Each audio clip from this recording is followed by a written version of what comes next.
बाला यो रोटीको बारेमा केही भन्दा मिल्छ केही पहिलेदेखि खाँदै आएको हाम्रो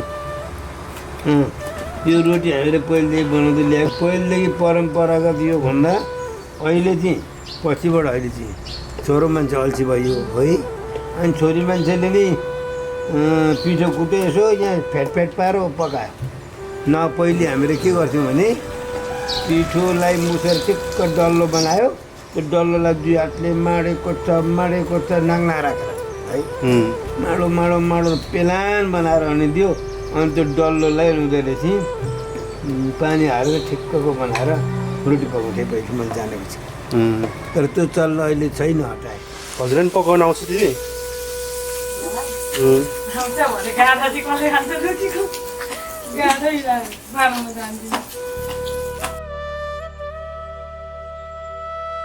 अहिले हजुरबाले हजुरआमा पुगिसक्नुहुन्छ कति पनि हुँदो रहेछ एक हजारको कति 20 रुपियाँ गोटा त्यस्तै किनेको रोटी भन्दा 20 रुपियाँ 100 रुपियाँको त्यो घटाएको अनि त्यो 10 लाख दवा हालेको अनि 10 सयको 1000 उयो अब त्यो झिक्दै 100 रुपियाँ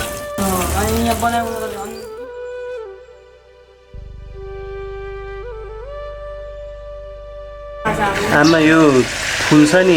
झ्याप्प के गरेर फुल्यो यो मैदाले होला जोडा हालेछ चिया बनाउने खाजा बनाउने यसो विचार गरिदिएको मान्छे कस्तो छ टेन्सन गर्छ अचानक सिपिक्क पारेर मान्छे झन् मिठो तरिकाले बनाएको हुन्छ दैले मान्छे दैले पारेको अहिले चाहिँ पानी सकेर लिन गएको I'm assisting every moment here.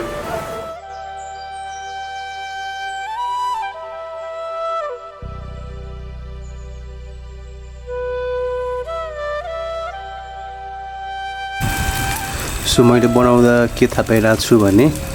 यसको यो बिटमा अलिकति मिलाउन चाहिँ गाह्रो हुँदो रहेछ अरू त सब ठिक हुँदो रहेछ ल यो रोटी पनि बनाइसकेँ यताको पनि बनाइसकेँ यति बाँकी छ चाहिँ हाम्रो बनिसक्यो बिट पनि ठिक छ अब म अर्को एउटा हाल्छु ल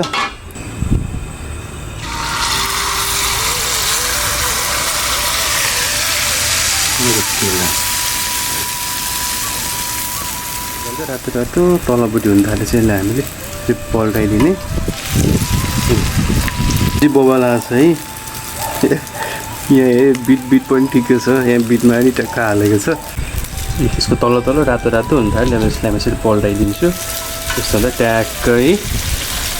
राम्रो भइसकेको छ हल्का डढ्यो क्या ल घिउ पो आयो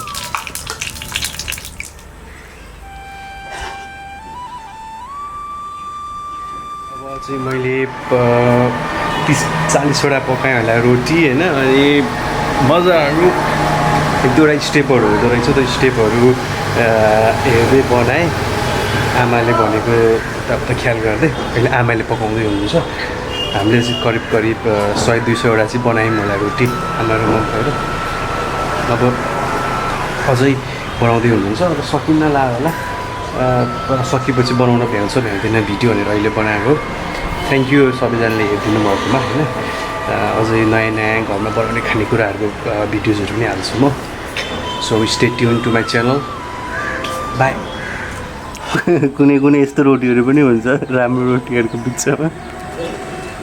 त्यो सकिन लाग्यो भने चाहिँ यस्तो हुन्छ रोटी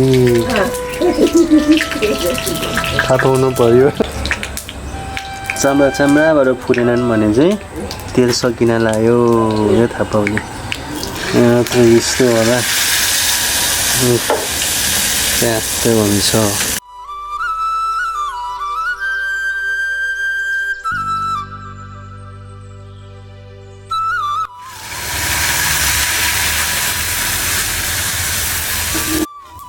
लास्टको चाहिँ बाबर भन्ने हुन्छ अन्तिममा हामीले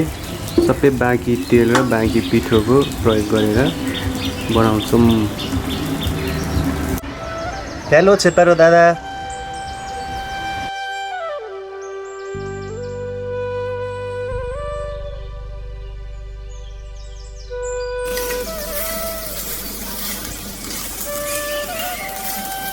मैले बनाएको रोटीहरू ल